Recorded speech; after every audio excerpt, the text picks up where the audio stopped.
Today, I thought to talk about three different lenses at three different price points. The TTartisan 40mm f2, the 7Artisan Spectrum 35mm, and the Xeen Samyang Cine 35mm t1.5. And the reason why I want to talk about these three different lenses is because they're all at a pretty similar focal length. The TTartisan is 40mm and the two others are 35mm. And I think the 35mm to 40mm is a great all-rounder focal length. I think in many ways that's all you need. All the lenses that I own are in that focal length range. And also, all these three lenses are three different price points, where the TTartisan is $168, the 7Artisan Spectrum is around $400, and the Xeen Cine lens is at around $1,500. If you're starting out or want to decide on buying a lens, I think it's good to know what you're able to get at these different price points and to see if there's really a big difference between these three lenses. So the first lens I want to start with is the TTartisan 40mm f2. This lens costs around $168, and as you can see, it's pretty small. It weighs around 170 grams. And for me, this is actually one of the main reasons why I love this lens so much. It's easy to carry with you. So oftentimes, I bring my Lumix S5 to vacations, when I'm out hiking, and just out and about doing stuff. And when I'm doing that, I want to have as nimble setup as possible. With this lens being so small, it's very easy for me to just bring it around. Just chuck it in a bag, or even just put it in my pocket. With the Lumix S5 also being pretty small, you get a camera setup that weighs very little, and that you can easily just bring around. And also another thing I love about this lens is the image quality that you're getting out of it. It has a really nice, kind of subtle vintage look. I think the bokeh looks very nice. And this is an f-stop lens. This opens up to f2. Compared to the two other lenses, which is T2 and T1.5, it doesn't open as wide as the others. But what I found is that when you're shooting at f2, at wide open, the image holds up pretty well. Everything that's in focus is sharp enough, and you don't really get that much chromatic aberration or anything like that. And also, the best part about this lens is the price. It's only $168, which is pretty incredible if you consider everything that you're getting from this small lens. And also just the build quality and everything. I've only been using this for a couple of weeks, but I've been really impressed with what I've been getting. And also, this is the only lens that has autofocus. So if that's something you need, that's also something to consider. Obviously, the build quality is a little bit more plasticky compared to the other lenses. The others are Cine lenses. But that's what to be expected at this price point. And considering how small it is, it's just a really incredible lens. And then it's over to the 7Artisan Spectrum 35mm. This is a Cine lens. This is actually much heavier than TTartisan 40mm. It weighs around 760 grams, which is nearly 4 times as much as the TTartisan. But this is a Cine lens, so that is kind of to be expected. But still, even though it's a lot heavier, it's not so heavy that you can't bring it on vacation or on trips or anything like that. Before I got the TTartisan, this was actually my main lens when bringing out on vacation and going out just filming stuff. If you just bring the Lumix S5 and the lens and you have a bag, you can easily just bring it with you. This one is around double the price of the TTartisan. It's around $400. I'm actually noticing how much heavier it is, but just holding it, I'm kind of having trouble holding it compared to the TTartisan, which is something to consider if you have a small setup like the Lumix S5. If you're holding the lens for quite a while, you will get much more tired easier when using this lens. This is a Cine lens, so it doesn't have autofocus. The focus throw is much larger than with the TTartisan. It's kind of impossible to do a rack focus from minimum focus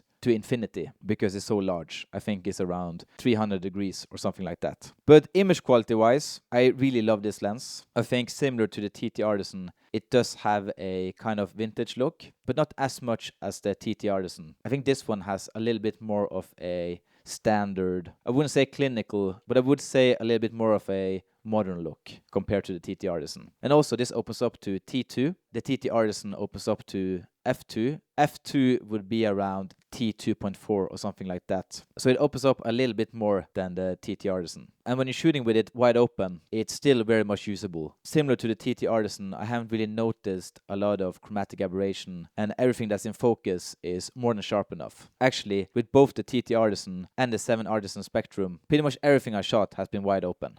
In general, I'm just really happy with this lens. It's quite a lot more expensive than the TTartisan, but build quality wise, you're getting something that's much more robust. It's made out of aluminum. It doesn't have a plasticky feel. The aperture ring is quite resistant. The TTartisan aperture ring is quite good too. It has a hard stop click aperture ring, while this one has a more smooth aperture ring that has a lot of resistance, so it's quite hard to just knock the aperture ring by mistake. Even though it's much more expensive than TTartisan, I still think you're getting a really great lens. I think build quality wise it's much more robust. But that can also be a bad thing if you want to bring it out on vacation and stuff like that and be a little bit more incognito. Then I think perhaps the TTartisan might be better for that. But if you want like a proper cine lens, this might be more your speed.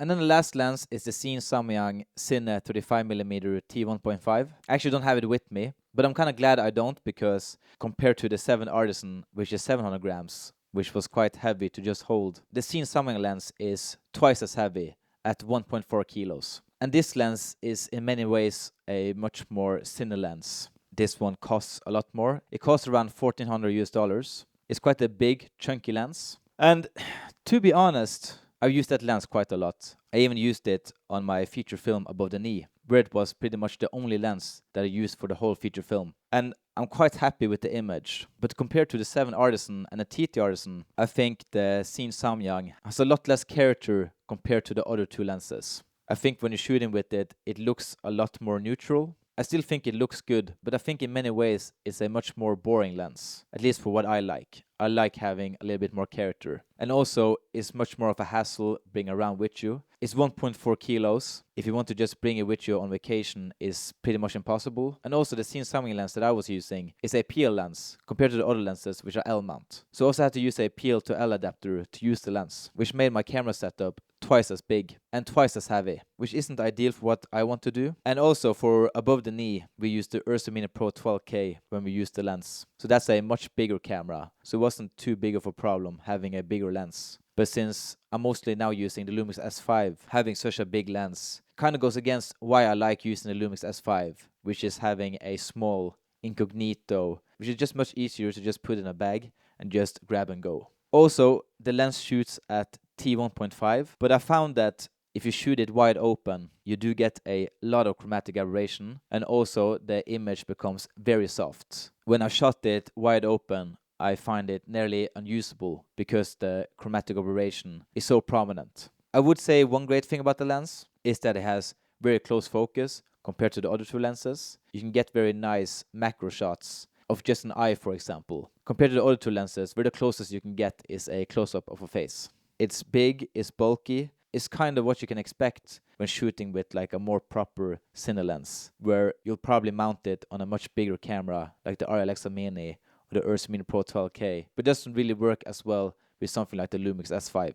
Obviously, I have to mention the price. It's $1,400. You can buy around 8 TTartisan 40mm lenses for the same price, or you can buy nearly 4 7 Artisan Spectrum 35mm, which is kind of insane, because I don't think the image quality is that different. And also think that something like the TTartisan is just much more practical. The Xeen Samyang isn't a bad lens, but I think if you compare it to the other lenses, if you consider price and weight and stuff like that, I think that the TTartisan and the 7 Artisan are much more practical lenses. But it also depends on what you need. And also, one thing I really don't like about the Xeen Samyang, especially the one I've used, is that the aperture ring is like really loose. There's been many times, I'd say countless of times, where I've knocked the aperture ring off by accident and then going from T2 then over to T11 just by brushing it by accident. And because of it, I've actually ruined quite a lot of shots while filming. And there's been times where I had to tape the aperture ring to make sure that it doesn't move. And I haven't had that problem with either the TTartisan or the 7 Artisan. I think if you're using $1,400 on a cine lens, I think having problems like that is kind of unacceptable. If I'm being honest, I think personally, I actually like the image I'm getting from the TTartisan the best. And I also just really like that it's small. I can easily just bring it with me everywhere. It's just very cheap, so I'm able to not worry about the lens too much. And actually, at second place, I'd actually put the 7 Artisan Spectrum, just because it's still a pretty cheap lens, but it feels very robust. It feels like a proper cine lens. I really like the look that you're getting. And actually, at last place, I put the Xeen Samyang Cine 35mm. And I think the reason for that is mostly because of the price. I would have never used it if I had to pay for it. The reason I used it is because I was able to borrow it for free. I still think it's a lens that looks good, but I think just price-wise, I think the image quality isn't good enough to warrant such a high price. If you want to get the TTartisan 40mm, I have an affiliate link in the description. I also have a affiliate link for the 7Artisan Spectrum 35mm. It's quite interesting to see that, to me at least, there isn't that big of a image quality difference in all of the 3 lenses, even though one lens is 10 times as expensive as the cheapest lens. So I hope this was useful for some of you. This wasn't like a super scientific review. I wasn't really able to test out like focus breeding and stuff like that. This is mainly just my opinion, how it was using the different lenses. Some of the things I've said might have been wrong, so these are just my personal opinions about these lenses. So yeah, hope you enjoyed, and I'll see you in the next one.